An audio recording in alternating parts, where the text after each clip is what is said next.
Halo semua. Apa kabar untuk hari ini? Semoga harimu selalu menyenangkan ya bro. Selamat datang di channel YouTube saya. Tolong dibantu subscribe, like dan share ya, supaya saya terus semangat bikin kontennya. Wakakakak. Reincarnation of the Strongest Sword God, Chapter 1809. Chapter 1809, Lawan yang Salah. Dengan pandangan sekilas ke lebih dari 1000 pemain yang mengelilingi tim mereka, hati yang pantang menyerah dapat melihat bahwa para pemburu kegelapan telah datang dengan persiapan. Termasuk fakta bahwa mereka terjebak dalam segel kegelapan, mereka harus bertarung jika ingin meninggalkan tempat ini. Segera, dia memperingatkan si Feng melalui obrolan tim, Guild Leader Black Flame, orang-orang ini dari pemburu hitam, tim petualang gelap dengan banyak pemain kuat. Beberapa bahkan mampu berubah menjadi monster dan secara drastis meningkatkan kekuatan tempur mereka. Bahkan jika mereka berada di tingkat 1, mereka memiliki kekuatan yang cukup untuk menghadapi pemain tingkat 2 biasa. Meskipun pihak mereka saat ini memiliki 200 pemain tingkat 2, mereka seharusnya tidak melawan pemburu hitam sembarangan. Setelah pemain tingkat 1 pemburu kegelapan berubah menjadi monster, meskipun mereka tidak dapat dibandingkan dengan pemain tingkat 2 dalam atribut dasar, mereka dapat menggunakan metode pertempuran ortodoks tertentu. Jika seseorang tidak berhati-hati dengan para pemain ini, mereka dapat dengan mudah menerima pukulan. Selain itu, para pemburu kegelapan memiliki jumlah pemain tingkat 2 yang layak. Biasanya, penyergapan ini tidak akan menjadi masalah, tetapi tim mereka baru saja menyelesaikan pertempuran yang menuntut dan telah menggunakan keterampilan berserk mereka. Melawan kekuatan pemain tier 2 yang telah berubah dalam keadaan seperti itu akan merepotkan. Mereka adalah pemburu hitam. Phoenix Rain menatap Black Shark kedua kali setelah mendengar perkenalan Unyilding Heart. Meskipun dia tidak tahu persis seberapa kuat tim petualang pemburu kegelapan, dia tahu bahwa tim petualang adalah salah satu alasan peningkatan pesat Starling Corporation di domain God berdasarkan beberapa laporan yang dia terima. Korporasi menggunakan pemburu kegelapan sebagai kartu truf untuk menghancurkan dan membegal lawan-lawannya. Crimson Emperor dan Unyilding Soul juga sangat menderita berkat tim petualang. Meskipun pemburu kegelapan tampaknya memiliki keunggulan numerik, tim 200 orang mereka tidak bisa dianggap enteng. Tim mereka adalah kombinasi dari 3 anggota kekuatan utama guild yang kuat. Tim petualang seperti pemburu gelap tidak bisa berbuat banyak untuk mereka. Sementara kedua belah pihak saling memandang dengan hati-hati, sebuah suara merdu terdengar dari hutan. Benar-benar pemandangan yang hidup. Bagaimana mungkin Anda bisa meninggalkan Shadow Claw dari kesenangan? Sesaat kemudian, seorang wanita dengan jubah penyihir biru tua yang cantik perlahan keluar dari hutan, memimpin sekelompok ahli yang dilengkapi W. Seperti para pemburu kegelapan, kelompok ini memiliki lebih dari 1000 anggota. Mengapa dia ada di sini? Hati yang pantang menyerah mengerutkan kening saat melihat wanita berbaju biru tua itu. Orang lain mungkin tidak terbiasa dengan kecantikan ini, tetapi dia mengenalnya dengan baik. Wanita ini bernama Roh Terselubung, pemimpin kekuatan gelap yang mengganggu kerajaan Tembaga Elang, yang bertetangga dengan kerajaan Malam Gelap. Dia juga komandan Shadow Claw, tim petualang gelap. Dia tahu tentang wanita ini karena Roh Terselubung secara pribadi telah menghancurkan guild tingkat pertama bawahan jiwa yang pantang menyerah, yang digunakan untuk memerintah kerajaan Tembaga Elang.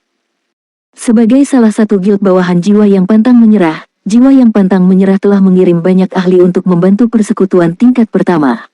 Pada akhirnya, bagaimanapun, jiwa yang pantang menyerah gagal untuk mengubah nasib persekutuan tingkat pertama. Sebaliknya, tim petualang cakar bayangan jiwa terselubung telah membantai selusin atau lebih ahli puncak jiwa yang pantang menyerah telah mengirim dan legiun beberapa ribu pemain yang telah menemani mereka.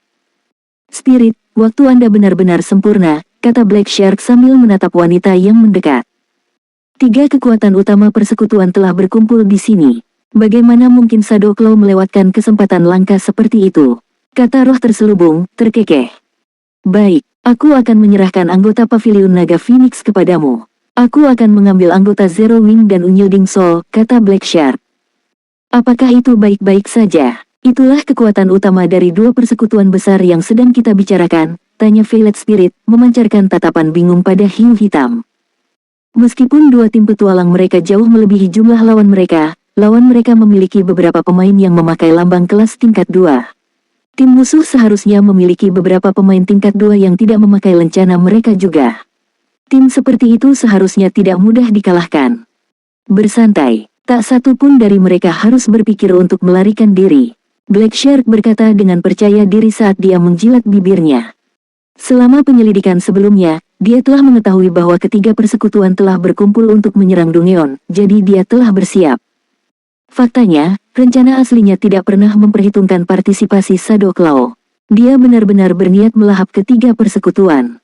Sekarang setelah Shadow Claw tiba, dia akan memiliki waktu yang lebih mudah untuk menjatuhkan pasukan Zero Wing dan Unyilding Soul, meskipun dia harus berbagi sebagian keuntungan karena aturan aliansi. Baiklah kalau begitu, aku akan mengambil sedikit kerugian kali ini, kata Violet Spirit, mengangguk setelah dia melihat kepercayaan Black Shark. Meskipun dia tidak terlalu ingin membiarkan hiu hitam memonopoli item dari Zero Wing dan anggota jiwa yang pantang menyerah, Phoenix Lane dari Dragon Phoenix Pavilion dan ahli lainnya bukanlah lawan yang mudah. Setelah Black Shark dan Violet Spirit mencapai kesepakatan, para anggota Dark Hunters dan Shadow Claw mulai mengencangkan lingkaran mereka di sekitar Si Feng dan teman-temannya. Guild Leader Black Flame, menghadapi kedua tim petualang gelap akan sangat sulit. Bisa dibilang bahwa jiwa yang pantang menyerah dan tim petualang ini adalah rival lama. Saya akan meminta anak buah saya membuka jalan sebentar lagi. Gunakan kesempatan ini untuk keluar dari pengepungan, hati yang pantang menyerah buru-buru berkata saat dia melihat para pemain gelap yang mendekat. Sejauh yang dia ketahui, penyergapan ini pasti terkait dengan jiwa yang pantang menyerah. Persekutuan, bagaimanapun, sedang mengobarkan perang habis-habisan dengan Starling Corporation. Upaya pembegalan ahli diharapkan. Kamu ingin melarikan diri, hiu hitam tersenyum ketika dia melihat hati yang pantang menyerah bersiap untuk melewati orang-orangnya. Apakah menurut Anda para pemburu hitam akan menyergap Anda tanpa persiapan? Pindah. Begitu Black Shark berkata demikian, lebih dari 300 pemburu gelap berubah menjadi monster. Sementara itu, lebih dari 100 pemburu hitam mengambil gulungan kuno dari tas mereka dan mulai melantunkan mantra. Lapisan kabut gelap menghalangi matahari, membentuk penghalang besar yang menjebak semua orang di dalamnya. Kawasan gelap. Pada saat berikutnya, lebih dari 300 pemain yang berubah di dalam penghalang bertambah besar 2 kali lipat, dan atribut mereka melejit. HP mereka, khususnya, meningkat 3 kali lipat. Para pemain ini tidak lagi terlihat seperti manusia. Mereka telah sepenuhnya berubah menjadi monster. Hari ini, tidak ada dari kalian yang akan lolos. Kalian semua akan tiada di sini. Hiu hitam, yang juga berubah, berkata sambil tertawa. Melihat pemain bertransformasi setinggi 300 plus, setinggi 3 meter dan merasakan aura mereka yang menakutkan, ekspresi hati yang pantang menyerah dan Phoenix Rain menjadi gelap. Mereka bisa merasakan bahwa atribut dasar pemain yang diubah telah meningkat setidaknya 50%, kemungkinan karena penghalang magic. Bahkan pemain tingkat 1 yang telah berubah memiliki atribut yang lebih tinggi daripada milik mereka. Perbedaan antara atribut dasar mereka dan 20 plus pemain tier 2 yang berubah bahkan lebih buruk. Bahkan jiwa yang pantang menyerah percaya diri untuk maju ke depan. Roh terselubung, yang berdiri di samping hiu hitam, juga sedikit terkejut. Dia tidak menyangka Black Shark memiliki kartu truf seperti itu. Tidak heran mengapa pria itu yakin bahwa tim petualangnya dapat menghadapi kekuatan utama 3 persekutuan sendirian. Apakah begitu? Si Feng berkata sambil melirik ke arah Dark Precinct yang terbentuk di sekitarnya. Dia kemudian mengeluarkan Frost Hell, epic consumable yang baru saja dia peroleh dari Dongeon, dan melanjutkan, sayang sekali kamu memilih lawan yang salah. Setelah berkata demikian, si Feng mengaktifkan Frost Hell. Tiba-tiba, dunia di sekitarnya menjadi seputih salju saat suhu turun drastis. Lahan basah di depan tampak membeku, dan para pemburu gelap dan anggota cakar bayangan merasakan tekanan kuat membebani mereka. Tidak hanya gerakan mereka menjadi lamban, tetapi stamina mereka juga mulai turun sangat tajam sehingga orang lain dapat dengan jelas merasakan perubahannya. Bahkan atribut mereka menurun dengan cepat. Reincarnation of the Strongest Sword God, Chapter 1810. Chapter 1810, Ramuan Tabu. Hati yang pantang menyerah dan Phoenix Rain menghela nafas lega karena pergantian peristiwa ini. Mereka datang ke sini untuk membantu Zero Wing menyerang ruang bawah tanah tim. Mereka tidak membawa alat canggih apapun yang penting untuk pertempuran tim, seperti Domain Magic Scrolls, dengan mereka. Untungnya, si Feng memiliki pandangan ke depan untuk membawa gulir Magic Domain. Jika tidak, pertempuran yang akan datang ini akan menjadi bencana. Hiu hitam, apakah kamu masih ingin bertarung? Kartu truf Anda telah disembunyikan. Kedua belah pihak kami kira-kira sama dalam kekuatan tempur. Tidak ada yang bisa mengatakan dengan pasti siapa yang akan memenangkan pertempuran ini, kata Unyilding Heart, berharap untuk menakut-nakuti Black Shark agar mundur. Saya akan mengakui bahwa saya meremehkan Anda, tetapi apakah Anda benar-benar berpikir bahwa saya hanya menyiapkan satu kartu truf? Kata hiu hitam, mencibir. Aku telah merencanakan untuk menyimpan ini untuk tahap yang lebih cocok, tapi aku akan membiarkanmu merasakan yang pertama. Pada saat berikutnya, beberapa pemburu hitam normal menarik ramuan biru tua dari tas mereka, memakannya. Para pemburu kegelapan ini kemudian meraung kegirangan. Kulit mereka mulai menjadi biru tua saat sisik keras tumbuh di sekujur tubuh mereka. Ekor tumbuh dari belakang pemain ini. Para pemain ini sekarang terlihat seperti Dragonoids, bukan manusia. Melihat Dragonoids ini, anggota Zero Wing, Dragon Phoenix Pavilion, dan Unyilding Soul tercengang. Mereka tidak bisa mempercayai mata mereka. Apa yang sedang terjadi? Orang-orang ini, Phoenix Rain terkejut saat dia menatap para pemain dengan ekor. Bahkan sebagai salah satu Pavilion Master Pavilion Naga Phoenix, ini adalah pertama kalinya dia melihat hal seperti ini. Para pemain Dragonoid memancarkan aura kekerasan yang terasa seperti binatang buas. Selain atribut yang ditingkatkan, Phoenix Rain dapat merasakan bahwa para pemain ini sekarang memiliki peringkat kehidupan yang lebih tinggi daripada miliknya. Dia bisa menjelaskan kemampuan pemburu kegelapan untuk berubah menjadi monster sebagai hasil dari kelas yang unik untuk pemain gelap. Lagi pula, pemain gelap memiliki jalur pengembangan unik mereka sendiri, tapi dia belum pernah mendengar tentang ramuan yang bisa mengubah pemain menjadi Dragonoid. Semuanya, serang. Anda dapat mengklaim item apapun yang Anda dapatkan dari pembegalan Anda. Black Shark berteriak saat dia menyiapkan busur panjangnya. Mendengar perintah Black Shark, para pemburu kegelapan mengungkapkan ekspresi gila. Tanpa ragu-ragu, mereka berpisah dan menyerang anggota Zero Wing dan Unyilding Soul. Tidak mau ketinggalan, Violet Spirit mengeluarkan buff scroll tingkat 3 dan mengaktifkannya, meningkatkan atribut dasar anggota timnya, meningkatkannya ke nilai aslinya, meskipun mobilitas orang-orangnya masih terpengaruh. Setelah menerima buff, anggota Shadow Claw menyerang anggota Dragon Phoenix Pavilion. Kurang dari 200 yard telah memisahkan para kombatan.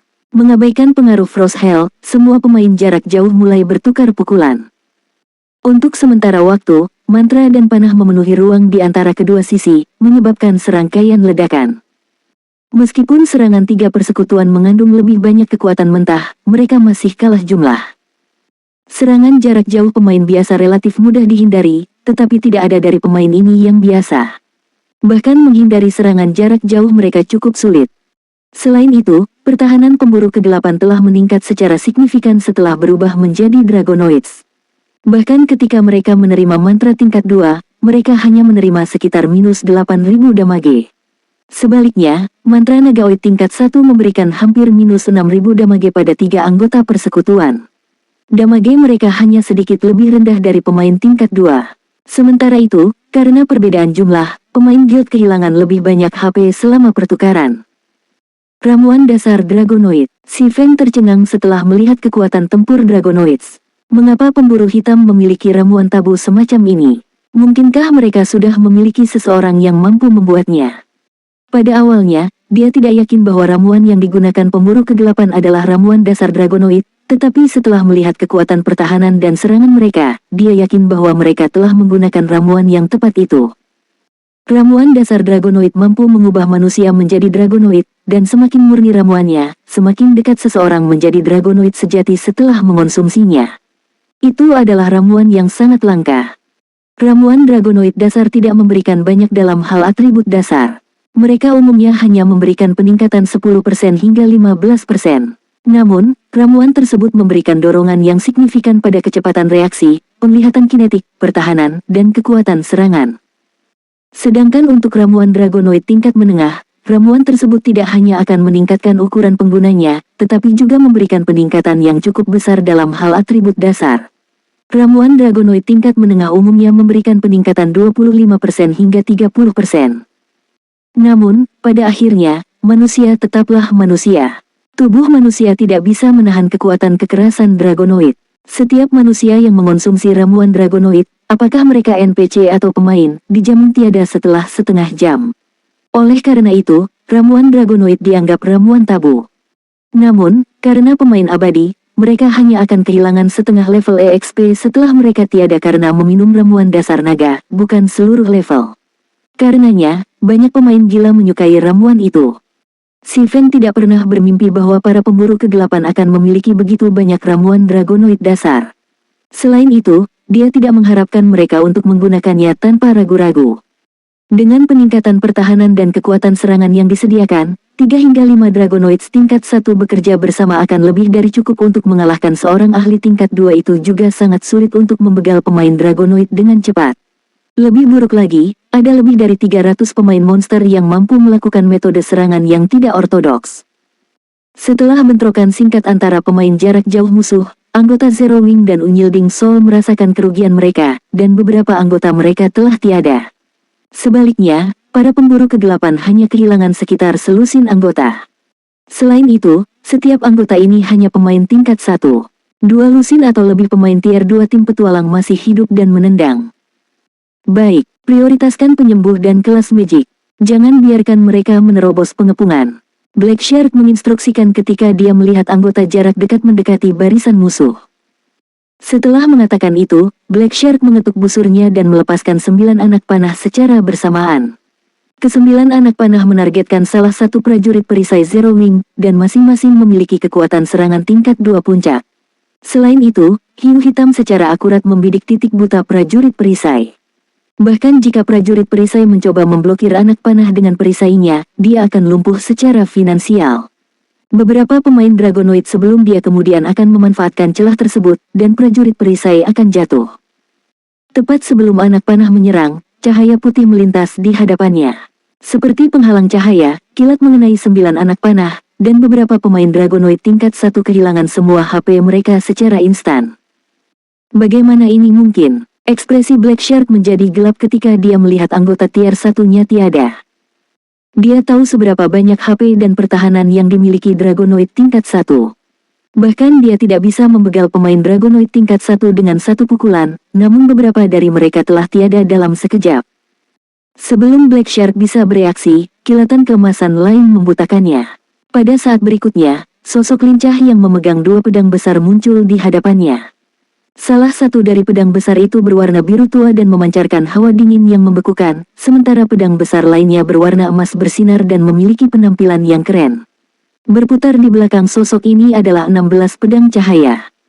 Sosok ini tidak lain adalah Gentle Snow, yang baru saja mempelajari tangan Titan dan melengkapi Glorious Will. Menghilang. Mengayunkan kehendak mulia, salju lembut mengirim 16 pedang cahaya ke Black Shark.